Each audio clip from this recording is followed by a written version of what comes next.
লাটমাচড়া যাচ্ছি, আরে বাপরে বাবা ভয়ঙ্কর রাস্তা। মোটর সাইকেলে বসে নিজেদেরকে ঠিক রাখতে পারতেছি না, পরিস্থিতি খারাপ।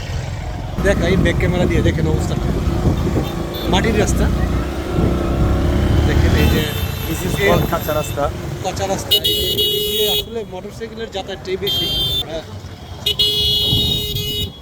আসলে কোনো কিছু উপভোগ করতে হলে একটু কষ্ট করতে হয়, তারই ধারাবাহিকতায় আমরা কষ্ট করে যাচ্ছি। তারপর আমি বলবো জীবনকে উপভোগ করার জন্য নিজেকে অনেক জানাতে হবে, আর জানতে হলেই আপনাকে ঘুরতে হবে, প্রচুর ঘুরতে হবে এবং দেশ ভ্রমণে আপনাদেরকে উৎসাহী হয়ে আসতে হবে। ঘরে বসে থাকলে আপনারা জীবনটাকে উপভোগ করতে পারবেন না। আপনারা বেরিয়ে পড়ুন, দেশকে জানুন, নিজেকে জানুন এবং নিজের জীবনটাকে উপভোগ করুন। আসলে যথার্থ বলেছেন, সত্যিকার অর্থে ঘোরাঘুরির মাধ্যমে আপনি যে জ্ঞানটা অর্জন করতে পারবেন সেটা হয়তো পাঠ্যপুস্তকের পাতায় আপনি পাবেন না। আপনার এটা হলে বাস্তবিক অনেক দক্ষতা এবং জ্ঞানই আপনার বৃদ্ধি পাবে। আবার ধরে